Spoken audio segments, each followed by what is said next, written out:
هذه القصيدة إهداء للشيخ محمد بن صالح آل النبخ العمري.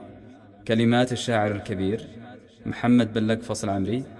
أداء خالد العمري. جعل عمرك طويل وجعل صيتك مجيد، يا سليل الكرام ويا حفيد الشيوخ. يا بن صالح غلاتك في فؤادي تزيد، وانت يا النبخ ذكرك في سنام الشموخ. انت اصيل وكلامك صار من كالحديد، والقوافي لمدحك يا السنافي تنوخ. فيك حلم وسيع وفيك راي سديد، معضلات المواقف في حضورك تدوخ.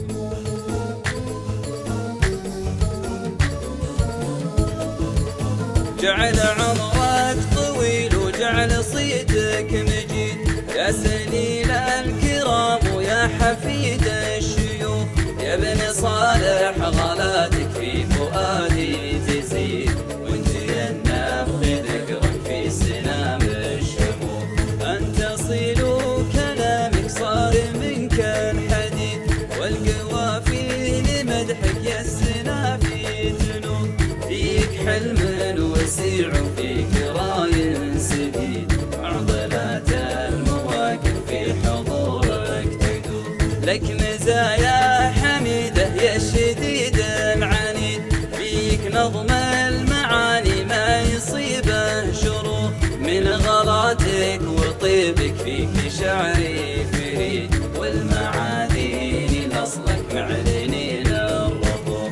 جعل عمرك طويل وجعل صيتك مجيد، يا سليل الكرام ويا حفيد الشيوخ.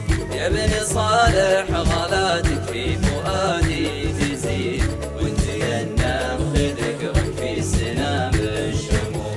ما تهمك خروجه للكلام الزهيد، وعادة الصقر ما يصغي لصوت الخروخ. لا يهمك حكاوي زينب ولا عبد، شد حيلك ولا تسمع كلام الدلوخ. والمكارم لشخصك ما تجي من بعيد، هي وراثه وتبقى معلم ما يبوخ. فيك جزل المعاني فيه عين قصيد، نظمها في جنابك مثل تين الوفوف. جعل عمرك طويل وجعل صيتك مجيد، يا سليل الكرام ويا حفيد الشيوخ. يا بن صالح غلاتك في فؤادي